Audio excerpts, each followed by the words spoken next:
Good morning, everyone. Welcome back to Weather on the Go, all your weather coverage. We have a lot to discuss in today's weather forecast, including an early season severe weather threat across the Midwest, also record high temperatures across the United States, and we're watching our next winter storm as we go into next week. We'll dive into the details in today's weather forecast.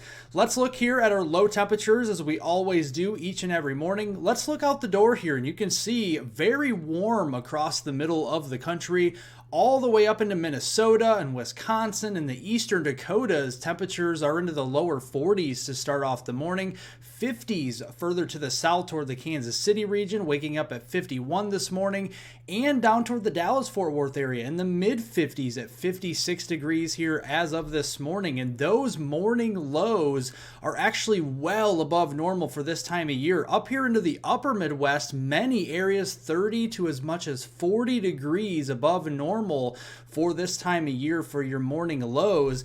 As we go into the afternoon, we're going to see those temperatures rapidly warm. And look at that, folks. We're up to 63 in Des Moines, Iowa this afternoon, 62 into western Illinois, 62 into the St. Louis region, 70s there, 71 in Tulsa, and 74 into the Dallas-Fort Worth area this afternoon. And these afternoon highs are still 10, 20, even 30 degrees above the norm for this time of year, especially across the Midwest, the Ohio Valley, and the Great Lakes this afternoon. If you like detailed weather breakdowns across North America, consider hitting the subscribe button down below. We'll keep you covered here with accurate weather forecasts moving forward through 2024, and you can help me get to 100,000 subscribers simply by subscribing to the channel down below and also pressing that like button down below. It helps out more than you know. So let's look here at the jet stream today and see what we're looking at with our weather pattern. We have a very strong subtropical jet down here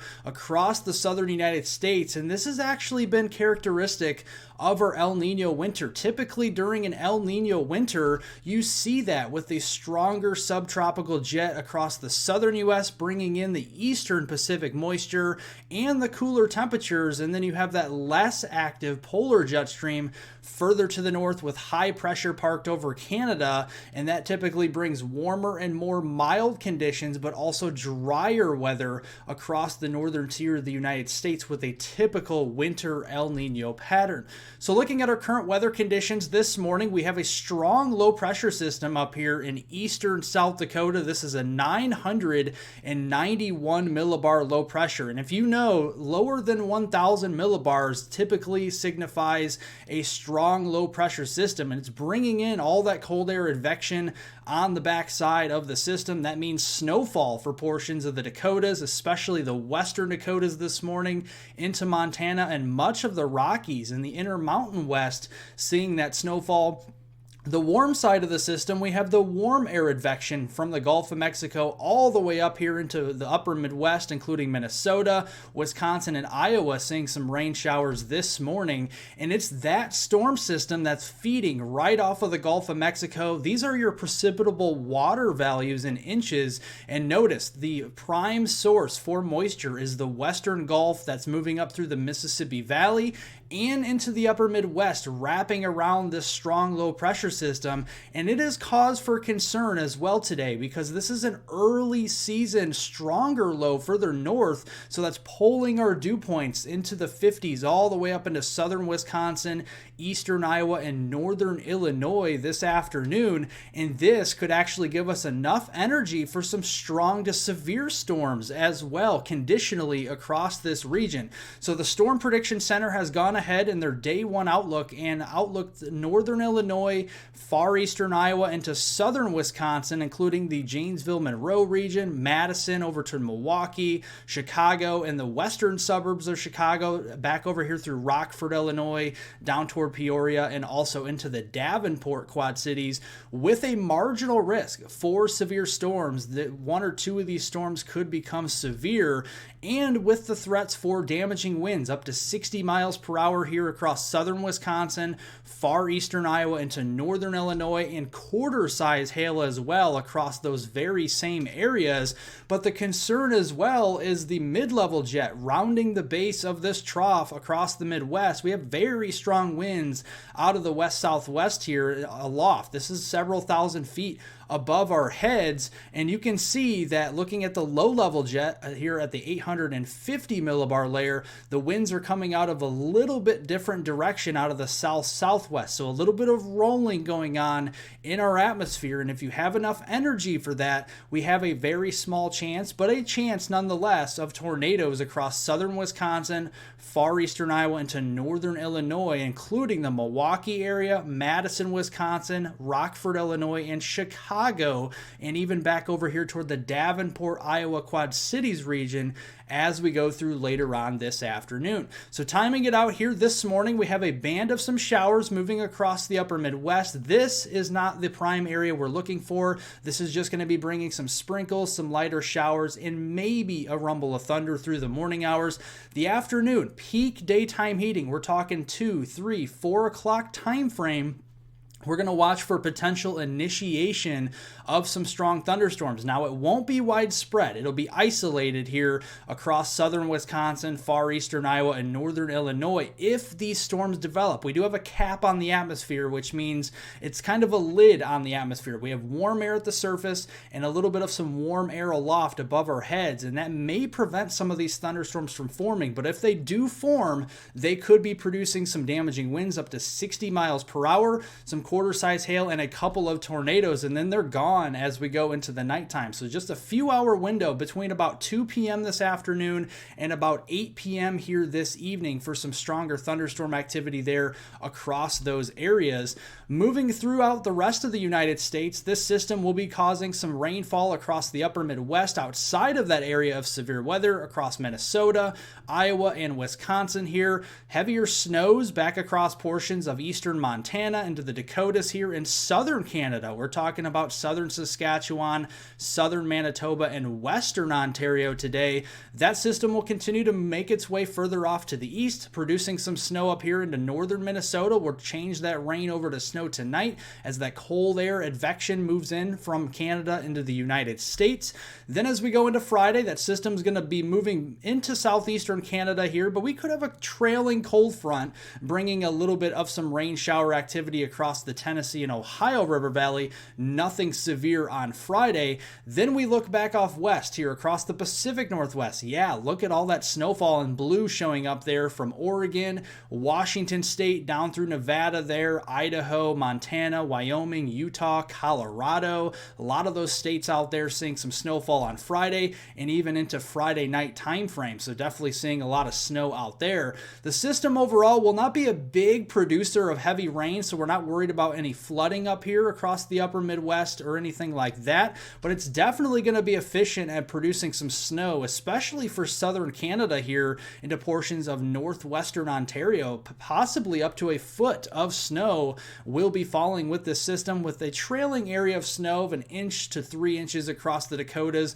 northern Minnesota, and back into Montana. And then all that energy coming in across the Pacific Northwest will be diving southeast here across the Rockies, and that could be producing several inches of snow in the higher elevations across the Pacific Northwest and down through the central Rockies, and possibly as far south there as northern Arizona and northwestern New Mexico through that Friday night time frame on February 9th.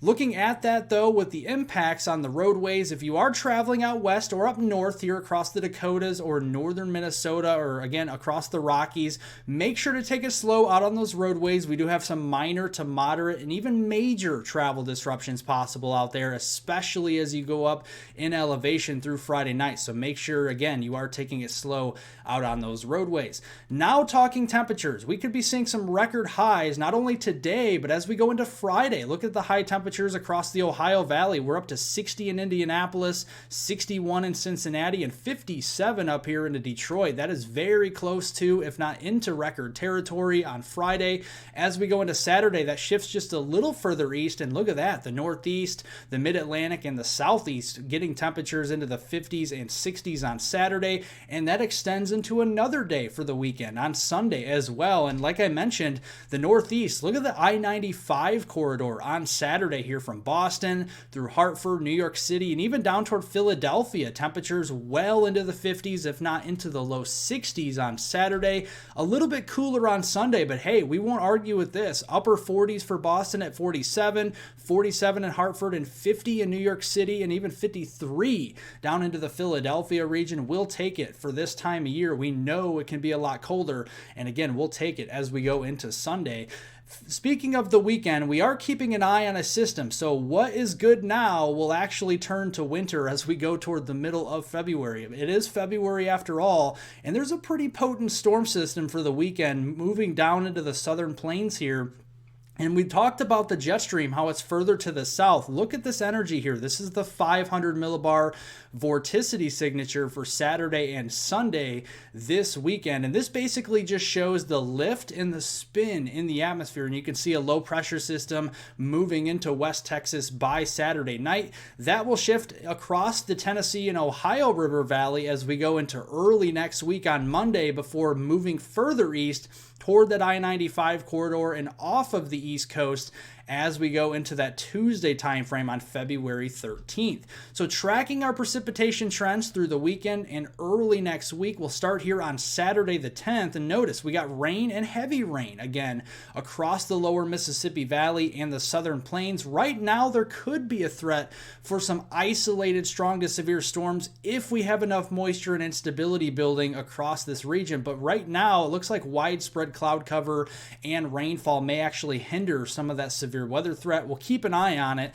And then back to the west, across the Four Corners region, notice on Saturday into Colorado, New Mexico, Utah, and Arizona, we got snowfall primarily there adding up with those areas. And then as we go into Sunday, that snow line will shift east. So Amarillo gets some snow potentially into western Oklahoma there, and definitely seeing some rain and thunderstorm activity again across the lower Mississippi Valley on Sunday. Then as we go into Monday, a 998 millibar low, and we've talked about this, under 1,000 millibars, the low pressure system is characterized as strong, and you can see it is moving into eastern Kentucky on Monday. To the north and west of that low track is where that snowfall will reside across portions of Ohio, Indiana, and southern Illinois. Very narrow stripe there, and then further south it's all rainfall, maybe a few thunderstorms on Monday. Then as we go into Tuesday, that system's already into Atlantic Canada, so we're already seeing that system exit the region as we go into early next week. Now looking at model trends with our placement and potential snow impacts here from this system from Saturday the 10th through Tuesday the 13th, that 2 to 3 day period or so,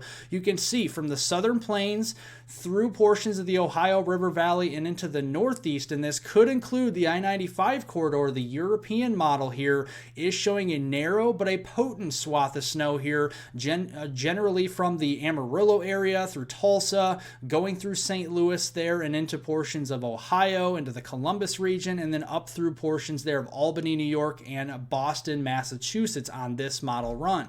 Now comparing that with the GFS, very close, a little bit more bullish on the snowfall amounts here, and very close again to what the European model is showing. And then the Icon model just a little bit further north. This favors more of interior New England, so we have to keep an eye on the placement as we go into early next week, and we'll do just that right here on this channel to get it right for you. But right now, if you live in New York City, if you live in Hartford there, or even Cape Cod into Massachusetts, you're right on that rain snow line, so you could get anything from all rain to possibly some heavy snow. And again, we'll keep an eye on it as we go further in towards the weekend, and we'll get more accurate details on that. Beyond this storm system, it's going to pull down some cold air. So from Canada all the way into the lower 48, temperatures generally will be below normal going into that third week into February from the 15th through that 21st time frame, and the most below normal will be the East Coast from the I-95 corridor down into the southeast and the southern U.S. during this time frame. And it will coincide with some active weather. So that active subtropical jet we were showing you will persist into the third week into February, bringing not only some colder rains across the south, but potentially some snow even further south, not only to the mid-Atlantic, but potentially down the Appalachians and perhaps even into Tennessee or the Carolinas. We'll have to wait and see on that. as we do get closer. Well, thank you guys so much for watching. I do truly appreciate each and every one of you watching my videos each and every day. I truly appreciate all my new subscribers, all my old subscribers, and just viewers in general. Thank you so much for what you do here for my channel and supporting it. If you do like detailed weather breakdowns across North America, hit the subscribe button down below, and it helps me get to 100,000 subscribers as we have new subscribers every day on this channel. Make sure to press the like button down below. It helps out more than you know. Share this video with friends, family, and on social media, and I hope everyone has a wonderful rest of their Thursday out there.